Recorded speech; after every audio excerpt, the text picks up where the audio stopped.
పరిపాలన మా అందరికంటే మీకు బాగా తెలుసు. జనాలు ఆనందంగా ఉన్నారా? ఎందుకేసావురా బాబు ఈ కర్మేందిరా బాబు ఈ బాబుని తీసుకొచ్చుకునని బాబుని తీసుకొచ్చుకోవడం వల్ల ఎంతమంది మందు బాబులు ఎంత ఇబ్బంది పడుతున్నారో, పిల్లల్ని చదివించలేక తల్లి పిల్లల్ని కల్లి తల్లిదండ్రులు ఆ బాబులు ఎంత కష్టపడుతున్నారో, బాబుని నమ్మటం వల్ల ఎంతమంది బాబులు ఇబ్బంది పడతారో మాకన్నా నీకే బాగా తెలుసు బాబు. అంటే దూరదృష్టితో ఆలోచిస్తాడు చంద్రబాబు నాయుడు. అక్కడున్న ప్రజలకు గూడా ఒక డెవలప్‌మెంట్ అనేది కనిపిస్తది. ఆ ఏరియాలో బాబున్న చోట అన్న విధంగా టీడీపీ సోషల్ మీడియాలో మనం చూస్తున్నాం గదా! దాని గురించి ఏం చెప్తారు? వెల్, దూరదృష్టి మంచిదే. మనం కూడా అప్రిషియేట్ చేద్దాం.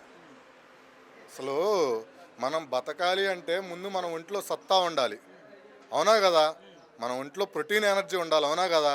ఈరోజు మనం తిని ఒక ముద్ద అన్నం తిని ఒక గుక్కడి నీళ్లు తాగితే మనం బతకగలం.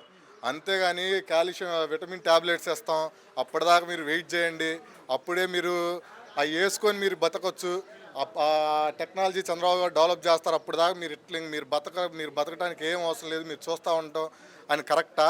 లేదా నిత్యావసరాలు ప్రజలకు కావాల్సినవి మొత్తం డెవలప్ చేసుకుంటూ టెక్నాలజీని రెండింటిని